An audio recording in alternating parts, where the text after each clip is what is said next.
my baby, my Valentine, yeah. Boy, now you're making my temperature rise. If you leave me, I go die, I swear. You are like the oxygen I need to survive. I'll be honest, your loving me, I am so obsessed. I want to chop your kabi, ule. Your body, they pack me, she, ule. Oh, but I make I see, ule. Hi guys, my name is Unethical. Welcome to the M podcast. So today I want us to talk about Mnisi. Do you guys remember when Mnisi was talking about facts that were supposed to be in the indictment that are not there about Kelly Khumalo, yet they are calling her the the mastermind? But before we get into doing that, guys, please make sure you do not forget to like, to share, to comment, and most importantly, please make sure you are subscribed. It's January, we are chisa, and wow guys. But I want us to get back to that.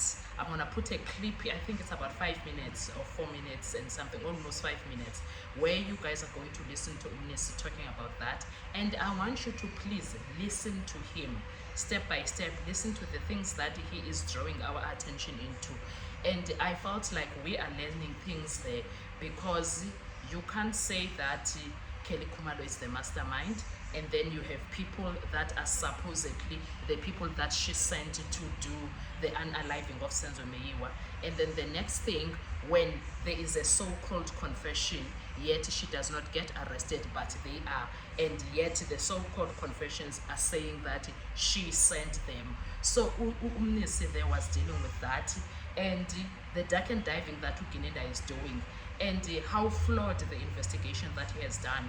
I love how Mnisi knows his business. He is standing on business, telling the court exactly how things are supposed to be, and I love his confidence. I love how he knows his facts also, and he knows what is supposed to be in that indictment and how it was supposed to be written. So in a nutshell, for me, I felt like it is a matter of Ginindas representing something to the magistrate that he represented to, that is not true, or the true reflection of what is happening into the whole situation. So he represented, but not entirely the truth. He represented a narrative that is going to fit what he wanted at the time, and what he wanted the court to believe is what happened. I love it. I just do.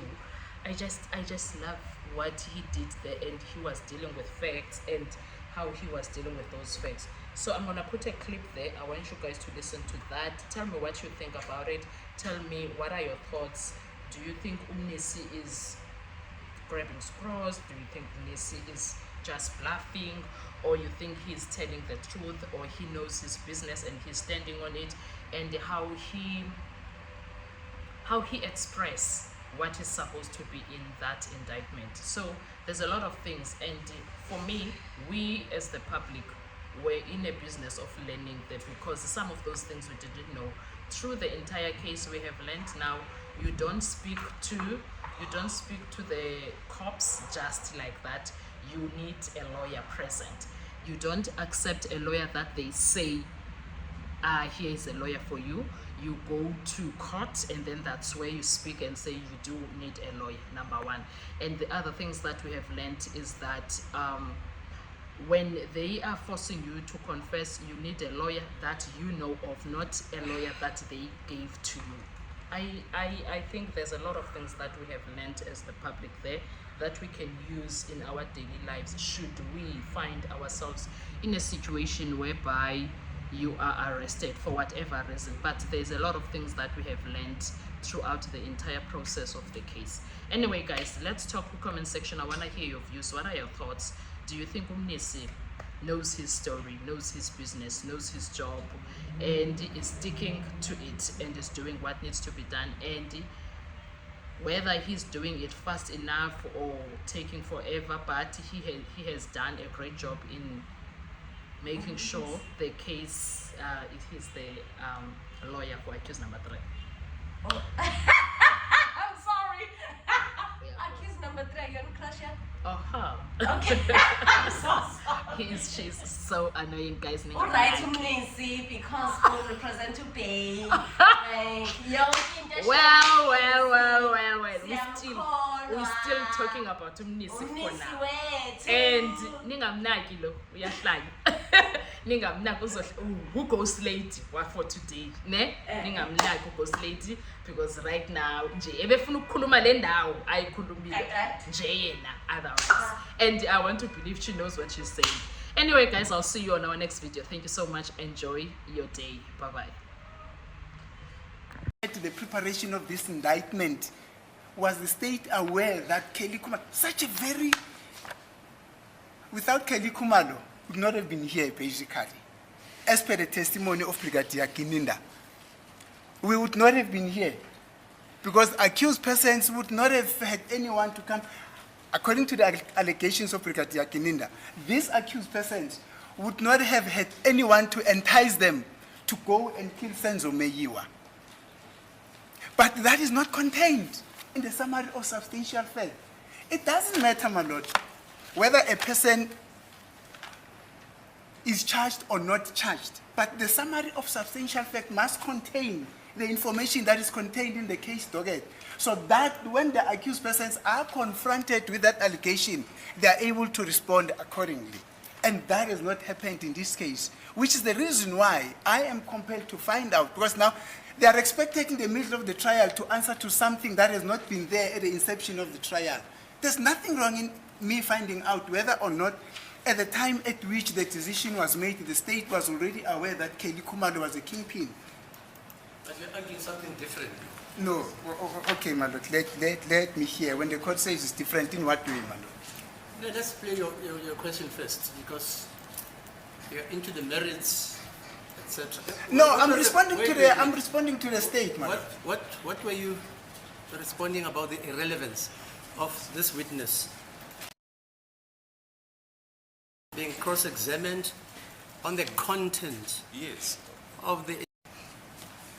It's not relevant for this witness because it is the Director of Public Prosecution who drafts the indictment, including even that panoply of facts. Yes. And that you also say that, but even that also doesn't bind the state. Yes. I thought that was what we were talking about. Yes. Now we're talking about Kelly Khumalo. Yes. No, my lord. The Director of Public Prosecution, yes, does draft an indictment, but he's drafting an indictment based on what facts? No, fine. Who brings the facts to them? Mr. Yes. You can argue those facts. But if you read that act, yes, it says in the section, it yes, says in the opinion of the Director of Public Prosecution, yes, not this witness. That is correct, my lord. But now, if it is in the opinion of the Director of Public Prosecution, yes, and the witness includes something which in the opinion of the Director of Public Prosecution has not been included here, must we then fold our arms and say no, because the Director of Public Prosecution has decided not to include this, we should also not take this witness on that evidence? Then you should have requested further particulars. But that we did not. No, that's the procedure. Yes. Am I correct, sir? Yes. Otherwise we'll be here the whole day. When When you are hit with, your client is served with an indictment, yes, you've got a right to request further particulars and further and better particulars. Did you do that, sir? Let me respond, my lord. Yeah. Yes. Yeah, fine. There is no way where in the indictment it is mentioned that Kelly Khumalo is a kingpin. Had that been mentioned from the onset, we'll definitely have requested further particulars.